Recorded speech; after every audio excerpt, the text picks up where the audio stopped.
नमस्कार साथियों।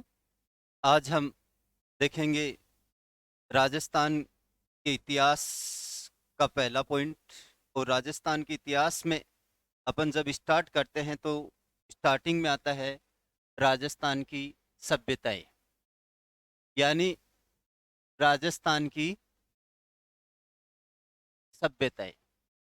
अगर राजस्थान की सभ्यताओं की अपन बात करते हैं तो राजस्थान की सभ्यताओं में अपन बात ये करते हैं कि इनसे सबसे पहले अपन ये देखते हैं कि क्वेश्चन कैसे बनते हैं। राजस्थान की सभ्यताओं से क्वेश्चन कैसे पूछे जाते हैं। अगर राजस्थान की सभ्यताओं से क्वेश्चन पूछे जाते हैं तो राजस्थान में कुछ प्राचीन सभ्यताएं हैं, उनमें से हमें ये पूछा जाता है कि कौन सी सभ्यता का, यानी कौन सी सभ्यता है, उस सभ्यता का खोजकर्ता कौन है, उसका उत्खनन करता कौन है, वहां से कौन से अवशेष मिले, वर्तमान में वो कहाँ स्थित है। तो अपन राजस्थान की सभ्यताओं में अगर अपन सबसे पहले अपन देखें तो मैं थोड़ा सा एक यहाँ आपको अपने आपकी जानकारी के लिए बताना चाह रहा हूँ कि राजस्थान की जो प्राचीन सभ्यताएं, की प्राचीन प्राचीन का मतलब पुरानी, और पुरानी सभ्यता, सभ्यता का मतलब ये हो गया कि यहाँ किसी न किसी पहले मानव के अवशेष रहे हैं।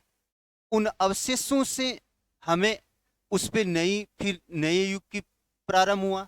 नए युग के प्रारंभ से फिर एक नई सभ्यता का विकास हो गया।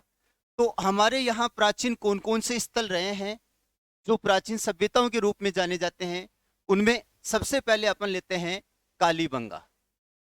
यानी राजस्थान में अपनी प्राचीन सभ्यताओं में सबसे पहले अपन एक सभ्यता लेते हैं और उस सभ्यता का नाम है कालीबंगा। अगर कालीबंगा की बात करते हैं तो लोग कहने को कहते हैं कि ये याद नहीं होता है, याद होता है तो भूल जाते हैं।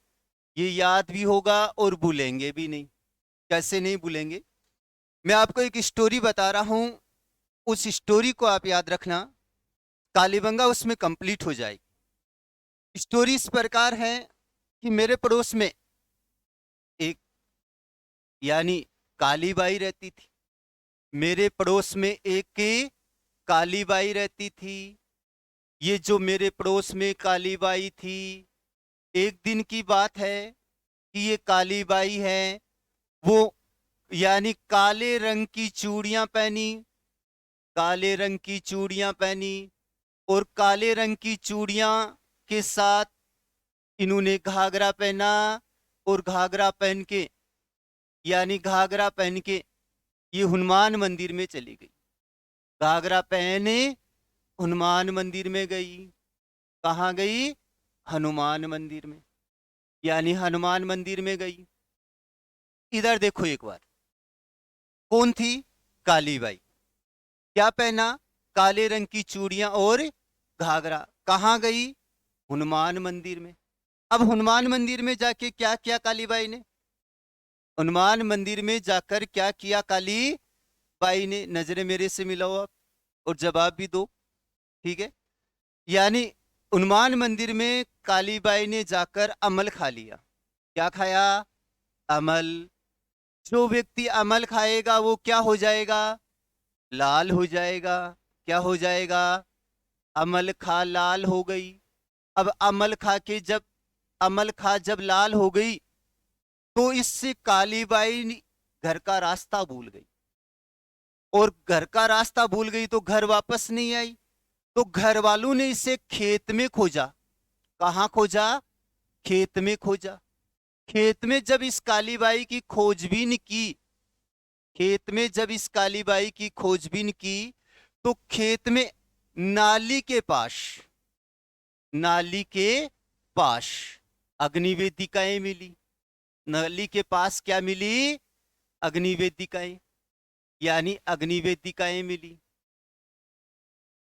नाली के पास से अग्निवेदिकाएं मिली। अब जब नाली के पास अग्निवेदिकाओं के साथ अग्निवेदिकाएं मिली तो घर वालों के समझ में आ गई कि काली फरार हो गई। अब घर वालों के समझ में आ गई फरार हो गई तो घर वालों ने क्या किया? कालीबाई की आगे खोजबीन की तो आगे जाकर ये पाया कि काली ऊंट पर बैठ गई। और ऊंट पर बैठ एनएच को पकड़ लिया, बैठ एनएच को पकड़े लिया, यानी नेशनल हाईवे पे चढ़े गई। अब उसमें से किसी ने घर फोन कर दिया काली के कि अपनी काली तो फरार हो गई। तो घर में क्या आ गया, घर में भूकंप आ गया, क्योंकि घर से जब लड़की भाग जाती है तो घर में क्या आ जाता है, भूकंप आ जाता है। और कुछ लड़कों यानी कुछ घर के सदस्यों के यानी मस्तिष्क का ऑपरेशन करवाना पड़ा, यानी उसके हार्ट का झटका आ गया। इस प्रकार अपने यहां अपन को याद ये रखना है कि एक थी काली बाई, एक थी काली बाई, काले रंग की चूड़ियां पहनी, घाघरा पहना, हनुमान मंदिर गई, अमल खा गई और लाल हो गई। लाल होने के पश्चात घर वालों ने खेत में खोजा, खेत में नाली मिली, अग्निवेदिका मिली, ऊंट पे बैठ के काली ने एनएच पकड़े लिया। अब अपन बात ये करते हैं कि जब ये अपन ये आप कह रहे हो कि इसमें कालीबंगा का है, तो इसमें टोटल कालीबंगा स्थल आ गया। कैसे आ गया वो देखो। क्वेश्चन नंबर 1 एग्जाम में अपन को क्या पूछते हैं, एग्जाम में अपन को पूछते हैं कालीबंगा का शाब्दिक अर्थ क्या है। कालीबंगा का शाब्दिक अर्थ क्या है, कालीबंगा का शाब्दिक अर्थ क्या है। तो कालीबंगा का जो शाब्दिक अर्थ हुआ वो इस लाइन में छुपा हुआ है। कैसे छुपा हुआ है, इधर देखो। काली बाई कौन से रंग की चूड़ियां पहन के गई थी, काले रंग की चूड़ियां। तो कालीबंगा का शाब्दिक अर्थ क्या हुआ, काले रंग की चूड़ियां, काले रंग की चूड़ियां, यानी काले रंग की चूड़ियां इसका शाब्दिक अर्थ हो गया। अब इसके बाद में अपन बात ये करते हैं कि दूसरा अपन को क्वेश्चन पूछा जाता है कि कालीबंगा जो पूरा स्थल है वो पूरा स्थल कौन सी नदी के तट पर स्थित है, कौन सी नदी के तट पर स्थित है। तो कालीबंगा यानी राजस्थान की एक आंतरिक प्रवाह की नदी है, और आंतरिक प्रवाह की जो नदी है उस नदी का नाम है घग्गर। घाघरा से यहां घाघरा नदी नहीं लेनी है, घाघरा नदी अपने राजस्थान की नहीं है, यानी इंडिया लेवल की नदी है। घाघरा से अपन को नदी लेनी है घग्गर नदी। कौन सी नदी, घग्गर नदी। ये घग्गर जो नदी है वो राजस्थान में आंतरिक प्रवाह की सबसे लंबी नदी मानी जाती है। अब अपन ने घग्गर नदी तो ले लिया, लेकिन अभी यानी एग्रीकल्चर असिस्टेंट की एग्जाम लगी थी, उसमें घग्गर का ऑप्शन नहीं था। तो यहां अपन को ध्यान रखना है कि घग्गर जो नदी है वो हमारे राजस्थान में एक प्राचीन नदी बहती थी, और उस नदी का नाम था सरस्वती नदी। कौन सी नदी, सरस्वती नदी। ये सरस्वती नदी लुप्त हो चुकी है, और इस सरस्वती नदी के स्थान पे एक यानी आंतरिक प्रवाह की नदी बहती है जिसका नाम है घग्गर नदी। अतः अगर घग्गर नदी का ऑप्शन नहीं आए तो अपन घग्गर के स्थान पे अपन को दूसरा नाम मिल सकता है सरस्वती नदी। तो अपन ने घाघरा से नदी ली, घग्गर नदी, और घग्गर नदी के तट पे राजस्थान का कौन सा पूरा स्थल स्थित है, कालीबंगा। अब आगे देखो, आप कहोगे कि सर ये घग्गर नदी के तट पे स्थित है, लेकिन कौन से जिले में स्थित है राजस्थान में। तो घाघरा पहन कहां गई थी, वो हनुमान मंदिर में गई थी। तो ये राजस्थान में घग्गर नदी के तट पे एक जिला है, और उस जिले का नाम है हनुमानगढ़। कौन सा, हनुमानगढ़। इस हनुमानगढ़ जिले में कौन सी सभ्यता स्थित है, कालीबंगा। अब इसके बाद में आप अगला इससे क्वेश्चन कैसा बनता है, अगला क्वेश्चन ये बनता है कि ये जो कालीबंगा नामक स्थान है, इस स्थान की खोज किसने की। तो अपन खोज की अगर बात करते हैं तो हनुमान मंदिर में जाके कालीबाई ने क्या किया था, अमल खा लिया था। क्या खा लिया था, अमल। तो कालीबंगा का जो खोज करता है, कालीबंगा का जो खोज करता है वो खोज करता है अमल से निकलेगा अमलानंद घोष। क्या निकलेगा, अमलानंद घोष। यानी अमलानंद घोष ने 1952 में इस कालीबंगा नामक स्थान की खोज की। अब कालीबंगा नामक स्थान की खोज कहाँ की? हनुमानगढ़ में। कौन सी नदी के तट पे? घग्गर नदी के तट पे। किसने की? अमलानंदी घोष ने। ये तो इसका हो गया खोजकर्ता। कौन हो गया? खोजकर्ता। अब अमल खाएगा वो क्या हो जाएगा? लाल हो जाएगा। तो यहां खोजने के पश्चात भारतीय जो पुरातात्विक सर्वेक्षण विभाग है उसमें, यानी उत्खननकर्ता, एक तो होता है खोजकर्ता, एक होता है उत्खननकर्ता। खोजकर्ता वो होता है जो सर्वप्रथम उस स्थान का ध्यान आकर्षित करता है या उसकी खोज करता है। उत्खननकर्ता वो होता है जो वहां खुदाई कार्य करता है। तो यहां कालीबंगा में उत्खनन करता, यानी इसके उत्खनन करता, सर्वप्रथम उत्खनन करता यहां कौन थे? तो लाल। लाल का मतलब एक तो हो गया बीबी लाल। कौन हो गया? बीबी लाल। और एक इसके साथ था और उसका नाम था बीके थापर। यानी यहां उत्खनन करने वाले दो व्यक्ति थे, एक का नाम बीबी लाल था और एक का नाम बीके थापर था। अब ये बीबी लाल और बीके थापर ने यहां जो उत्खनन कार्य किया, वो उत्खनन कार्य लगभग 1 दशक तक किया। लगभग 1 दशक तक किया, यानी 1961 से लेके 1969 तक ये उत्खनन कार्य किया। तो राजस्थान में जो कालीबंगा नामक प्रमुख पुरा स्थल है, इसका खोजकर्ता अमलानंद घोष है और इसका उत्खननकर्ता बीबी लाल है व बीके थापर। दोनों ने मिलकर भारतीय पुरातात्विक सर्वेक्षण विभाग के निर्देशन में यह कार्य किया था। अब अपन बात ये करते हैं, जब भी कोई एग्जाम होती है, ये किसी भी पूरा स्थल का सामान्य परिचय होता है जिनमें से क्वेश्चन पुट अप किए जाते हैं। इसमें अधिकांश 5-6 क्वेश्चन बने हैं। पहला क्वेश्चन ये बना है कि कालीबंगा का शाब्दिक अर्थ काले रंग की चूड़ियां, घग्गर नदी के तट पे है, हनुमानगढ़ में स्थित है, खोजकर्ता अमलानंद घोष 1952 है और उत्खननकर्ता बीबी लाल व बीके थापर है। अब इसके पश्चात अगला इनसे क्वेश्चन कौन सा बनता है? अगला प्रश्न ये बनता है कि इसकी जब खोज की गई तो इस खोज में हमें कौन कौन से अवशेष मिले। इन अवशेषों की अगर बात करते हैं तो अपन इन अवशेषों के लिए, मैं थोड़ा सा इसको मिटा देता हूं यहां से, यानी इन अवशेष कौन कौन से मिले, ये अवशेष इसी लाइन से निकल जाएंगे। टोटल अवशेष अपन को यानी देखने की आवश्यकता ही नहीं है। अवशेष कैसे निकलेंगे, यानी कालीबंगा से हमें अवशेष कौन कौन से मिले, अवशेष कौन कौन से मिले। सबसे पहले मैं बात ये करता हूं कि अपन ने कहा अमल खाल लाल हो गई, घर वालों ने कहां खोजा उन्हें? खेत में खोजा। किसको?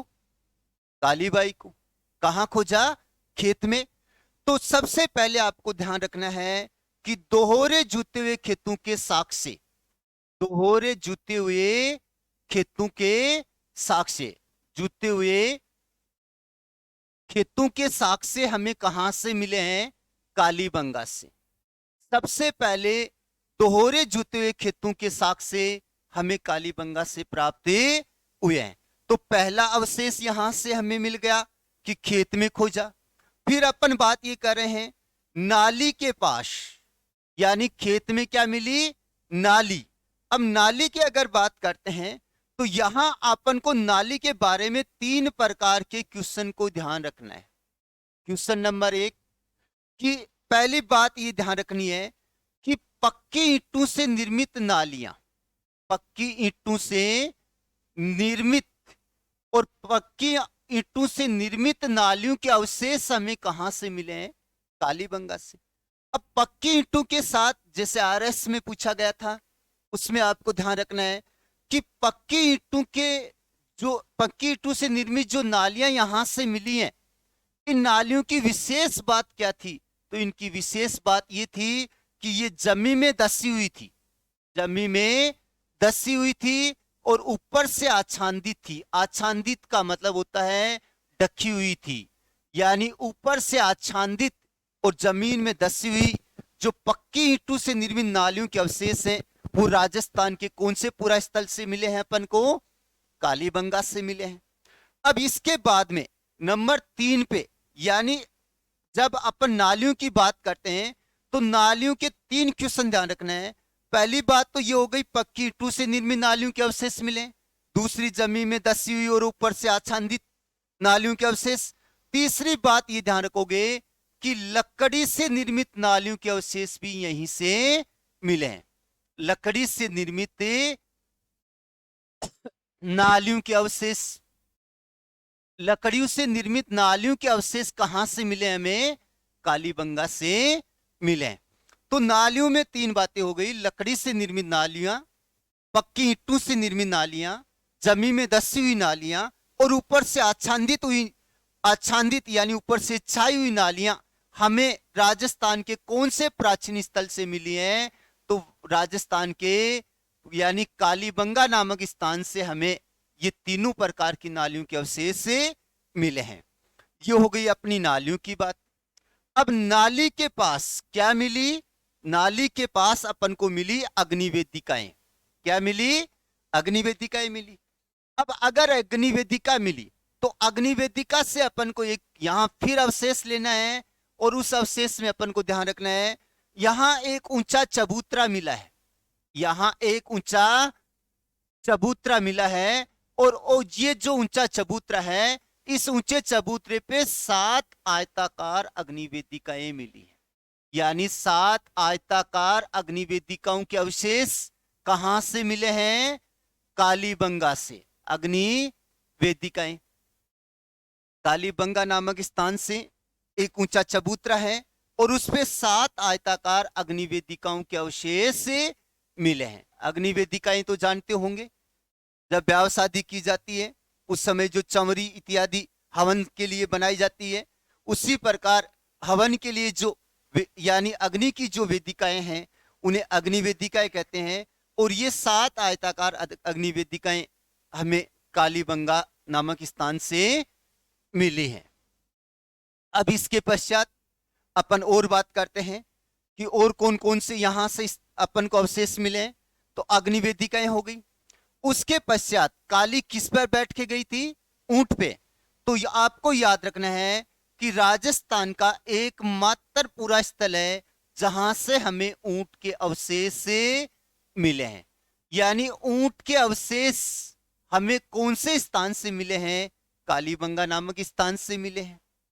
अब इसके पश्चात अपन एनएच की बात करते हैं। तो एनएच के लिए अपन बात करते हैं, थोड़ा बोर्ड छोटा है, अगला लेते हैं, यानी मैं मौखिक बता दूंगा। एनएच की बात करते हैं तो कालीबंगा जो नामक स्थान है, यानी कालीबंगा है, इस कालीबंगा से एनएच नेशनल हाईवे एनएच के अवशेष मिले हैं। तो एनएच में आप यहां एक बात ध्यान रखोगे कि कालीबंगा से अपन को 3 प्रकार की सड़कों के अवशेष मिले हैं। कालीबंगा से कितनी प्रकार की सड़कों के अवशेष मिले हैं? 3 प्रकार की सड़कों के अवशेष मिले। अब ये 3 प्रकार की सड़क कौन कौन सी थी, इसमें अपन बात करते हैं कि जैसे एक तो ये अपनी नेशनल हाईवे हो गई, ये नेशनल हाईवे हो गई, यानी ये नेशनल हाईवे हो गई, ये नेशनल हाईवे हो गई, ये नेशनल हाईवे हो गई, ये नेशनल हाईवे हो गई। अब एक चीज आपके समझ में आ रही होगी कि ये सड़क अपने आप को समकोण पे काटती है। इस पे काट रही है, समकोण पे काट रही है। यानी ये इस कालीबंगा निवासियों की मुख्य सड़क थी, मुख्य सड़क। यानी एक तो हमें यहां से मुख्य सड़क के अवशेष मिले हैं। अब ये जो मुख्य सड़क है, इस मुख्य सड़क से अपन को यहां एक सड़क, इससे सटी हुई सड़क, एक यानी हर प्रकार चारों तरफ इनसे सटी हुई सड़कों के अवशेष मिले। ये जो सटी हुई सड़कें हैं, ये हैं मोहल्लों की सड़कें। यानी कौन सी? मोहल्लों की सड़कें, मोहल्लों की सड़कें। ये भी एक दूसरे को समकोण पे काटती थी। अब इसके पश्चात मोहल्लों की सड़कों के बाद में एक यहां से इनसे सटी हुई फिर अपन को सड़कें मिली हैं। और ये जो सड़कें हैं वो हैं गलियों की सड़कें। कौन सी सड़कें? गलियों की सड़कें। यानी कालीबंगा नामक स्थान से हमें 3 प्रकार की सड़कों के अवशेष मिले। एक मुख्य सड़क हो गया, मुख्य सड़क से टच में दूसरी मोहल्लों की सड़क हो गई, मोहल्लों की सड़क से टच में गलियों की सड़क हो गई। चारों तरफ ऐसा ही जाल बना हुआ था। अब इन सड़कों की अगर चौड़ाई की बात करें तो इसकी चौड़ाई 7.2 मीटर होती थी। यानी इसकी चौड़ाई मिली है 7.2 मीटर। इसकी जो चौड़ाई मिली है वो 3.6 मीटर। इसकी जो चौड़ाई मिली है वो मिली है 1.8 मीटर। 1.8 मीटर, यानी 1.8 मीटर। या इस जीवे में अपन को याद हो सकता है, क्योंकि 18 का डबल 36, 36 का डबल 72, बीच में सिर्फ पॉइंट लगाना है। 7.2 मीटर, 3.6 मीटर, 1.8 मीटर। अब इसके बाद में यहां से कालीबंगा की कुछ विशेषताएं और निकल के आती हैं कि माना कि यह गलियों की सड़क आ गई और ये आपके घर का, यानी आपके घर की ये गली है और आपके घर यहां है, आपके घर यहां है। अब यहां अपन को ये ध्यान रखना है कि आपका घर यहां है तो ये इधर जो सड़क है इसकी तरफ इसका दरवाजा नहीं खुलता था, इसका दरवाजा पीछे की तरफ खुलता था। किस ओर खुलता था? पीछे की तरफ खुलता था। यानी कालीबंगा के जो निवासी थे उनके घर का जो दरवाजा था वो पीछे की ओर खुलता था। इसके अलावा यहां घर में जो पानी की निकासी के लिए जो नालियां लगी हुई थी वो लकड़ी से निर्मित थी। किससे निर्मित थी? लकड़ी से निर्मित थी। अब यहां से अपन को एक क्वेश्चन आरएस में मिला हुआ है कि सिंधु घाटी सभ्यता का वह स्थल, क्योंकि कालीबंगा भी तो सिंधु घाटी सभ्यता का ही एक स्थल है, वह स्थल जहां गंदे पानी की निकासी की सर्वोत्तम व्यवस्था थी, तो वो गंदे पानी की निकासी की सर्वोत्तम व्यवस्था कालीबंगा में थी। वो कैसे थी वो मैं आपको बता रहा हूं कि माना कि ये आपका घर है, यहां आपके घर का गंदा पानी, यहां जो ये गलियों की सड़क है इसके किनारे यहां नालियां बनी हुई थी पक्की ईंटों की। ये इन आपके घर का गंदा पानी नालियों में आता। इस गलियों की सड़कों के किनारे जो नालियां थी, ये नालियां यहां मोहल्लों की सड़कों के किनारे बनी हुई नालियों में जाकर मिल जाती थी। मोहल्लों की सड़कों की जो नालियां थी वो नेशनल हाईवे यानी मुख्य सड़क के किनारे बड़ी नालियां बनी थी उसमें मिल जाती थी। ऐसे करके जैसे ये पानी मान लो कि मुख्य सड़क की नाली में किनारे बनी हुई नाली में ये मिलता, यहां से ये नाली गांव के बाहर जाकर एक तालाब में इकट्ठा हो जाता। इस प्रकार कालीबंगा जो बस्ती है, इस बस्ती में यहां से जो गंदा पानी था वो गांव से बाहर चला जाता था। गंदे पानी की निकासी की सर्वश्रेष्ठ व्यवस्था इसी प्रकार कालीबंगा में मानी जाती है। अब इसके पश्चात अपन बात ये करते हैं कि ये तो हो गई, यानी 3 प्रकार की सड़कों के अवशेष। आपसे पूछा जाता है कि अपने यहां यानी 3 प्रकार की सड़कों के अवशेष कहां मिले, तो 3 प्रकार की सड़कों के अवशेष कालीबंगा से मिले। फिर अपन ने कहा कि काली ऊंट पर बैठकर एनएच से पकड़ लिया, तो घर में क्या आ गया? भूकंप आ गया। घर में क्या आ गया? भूकंप आ गया। अगर अपन भूकंप की बात करें तो अपन बात ये करें कि कालीबंगा से हमें भूकंप के अवशेष मिले हैं, भूकंप के अवशेष मिले हैं, क्योंकि कालीबंगा से जो मकान मिले हैं उन मकानों में दरारें पड़ी हुई मिली है और इन दरारों से यह सिद्ध होता है कि कालीबंगा है, यहां भूकंप आया था। तो भूकंप के अवशेष भी कहां से मिले हैं?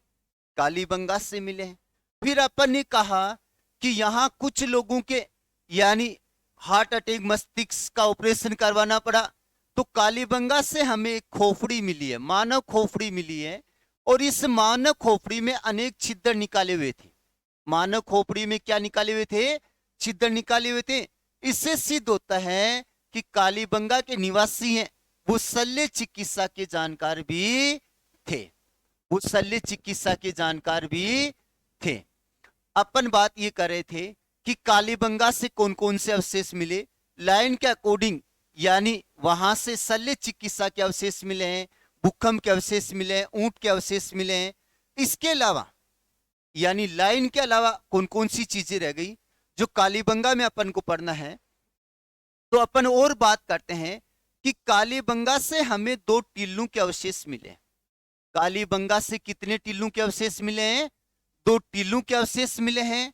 इसमें यानी एक जो टीला था, जैसे अपन बात ये करते हैं, दिशाएं करते हैं, तो ये अपनी उत्तर हो गई, ये दक्षिण हो गई, ये पूरब हो गई और ये पश्चिम हो गई। तो एक टीला तो अपन को यानी पश्चिम में मिला है और एक टीले के अवशेष से पूरब में मिले। जो पश्चिम में टीला मिला है वो उच्च टीला है। कौन सा टीला? उच्च टीला। और जो पूरब में मिला है वो निमन टीला है, यानी निमने टीला। यहां कालीबंगा नामक स्थान से 2 टीलों के अवशेष मिले हैं, एक उच्च टीला और एक निमन टीला। अगर उच्च टीले की बात करें तो इसे गढ़ी क्षेत्र कहा जाता है। गढ़ी क्षेत्र कहा जाता है। अब गढ़ी क्षेत्र में अपन बात ये करें कि गढ़ी यहां से एक निकल रहा है गढ़। गढ़ का मतलब दुर्ग। और पुराने जमाने में दुर्ग में कौन निवास करते थे? राजा महाराजा और उनके रिश्तेदार, यानी राजा महाराजा और उनके रिश्तेदार। तो राजा महाराजा और उनके रिश्तेदार तो इस गढ़ी क्षेत्र में निवास करते थे। और जो आम जनता थी वो आम जनता किस में निवास करती थी? इस निमन टीले में। तो इसे नगर टीला भी कहा जाता है। यानी कालीबंगा से हमें 2 टीलों के अवशेष मिले हैं, एक नगर टीला और एक यानी गढ़ी क्षेत्र, जिसे उच्च टीला और निमन टीला। यहां से क्वेश्चन ये बनता है, पूरब में कौन सा टीला मिला? निमन टीला। पश्चिम में कौन सा टीला मिला? उच्च टीला। उच्च टीले का दूसरा नाम गढ़ी क्षेत्र। कालीबंगा नामक स्थान है, उस स्थान में गढ़ी क्षेत्र में कौन निवास करता था? राजा और उनके रिश्तेदार। आम जनता कहाँ यानी सामान्य जनता कहाँ निवास करती थी? सामान्य जनता नगर किले में निवास करती थी, यानी नगर क्षेत्र में निवास करती थी। अब इसके बाद में अपन और कालीबंगा की बात करें तो आपको ध्यान रखना चाहिए कि जो सिंधु घाटी सभ्यता है, उस सिंधु घाटी सभ्यता का समाज मातर सत्तात्मक था, क्योंकि हर स्थल से मातर देवी की मरण मूर्तियां मिली हैं। लेकिन याद रखना, सिंधु घाटी सभ्यता का कालीबंगा एकमात्र ऐसा स्थल है जहां से मातर देवी की मरण मूर्तियां नहीं मिली हैं। यानी मातर देवी की मरण मूर्तियां नहीं मिली है। मरण मूर्तियों का मतलब मिट्टी से बनी हुई मूर्तियां। राजस्थान में नहीं, पूरे भारत में, यानी कालीबंगा एकमात्र ऐसा स्थल है सिंधु घाटी सभ्यता का जहां से मातर देवी की मरण मूर्तियां नहीं मिली है। इसके अलावा आपको ध्यान रखना है कि राजस्थान में अन्य जो पूरा स्थल आएंगे, जैसे प्रमुख आहार है, तो उसमें अपन बात करेंगे, आहार ग्रामीण था। तो ये सिंधु घाटी सभ्यता तो एक नगरीय सभ्यता थी। इस कारण इस कालीबंगा को भी अपन एक नगरीय सभ्यता के रूप में देखते हैं, यानी कालीबंगा एक नगरीय सभ्यता थी। ये हुई अपनी एक छोटी सी जानकारी कालीबंगा की। एक बार संक्षेप में देखो कि मैंने क्या कहा, कालीबंगा आपको याद है या नहीं? अब मेरे पड़ोस में कालीबाई थी। कालीबाई काले रंग की चूड़ियां और घाघरा पहनकर हनुमान मंदिर गई। हनुमान मंदिर में अमल खा गई, अमल खा के लाल हो गई और लाल होकर रास्ता भूल गई। घर वालों ने खेत में खोजा, खेत में नाली के पास अग्नि वेदिकाएं मिली। घर वालों के समझ में आया काली फरार हो गई। तो फिर आगे खोजबीन की गई तो मिला कि काली ऊंट पर बैठकर एनएच पकड़े ली। जब ये सूचना घर में पहुंची तो घर में भूकंप आ गया, कई लोगों के मस्तिष्क जमर हो गया। इस प्रकार अपन स्टोरी याद रखेंगे तो कालीबंगा टोटल याद रहेगी।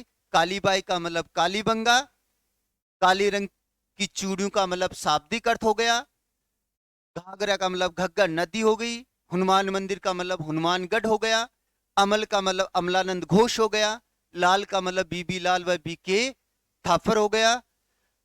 इस प्रकार ये तो इसकी सामान्य जानकारी हो गई। फिर हमें यहाँ से कौन कौन से अवशेष मिले, तो अवशेषों में अपन ने कहा कि खेत में तो दोहरे जुते हुए खेतों के साक्ष्य से, ऊंचे चबूतरे वे सात आयताकार अग्निवेदिकाएं। इसके अलावा अपन बात करते हैं कि यानी 3 प्रकार की नालियां, जमीन में धसी हुई, ऊपर से आच्छादित, पक्की ईंटों से निर्मित और लकड़ी से निर्मित एकमात्र नालियों के अवशेष यहां से मिले। इसके अलावा अपन वहां से भूकंप के अवशेष, ऊंट के अवशेष और शल्य चिकित्सा के अवशेष यहां से मिले हैं।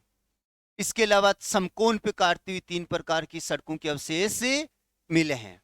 साथियों, मेरे हिसाब से इस लाइन से आपको टोटल कालीबंगा यानी आपकी टोटल कालीबंगा क्लियर हो गई होगी। इसको आप ज्यादा से ज्यादा शेयर करें, इससे अपना जो माइंड कोचिंग सीकर का यूट्यूब जो चैनल है, इस चैनल के माध्यम से आपको इससे भी बढ़िया से बढ़िया ट्रिकों में राजस्थान का जीके मिलता रहेगा। जय माइंड, विजय माइंड।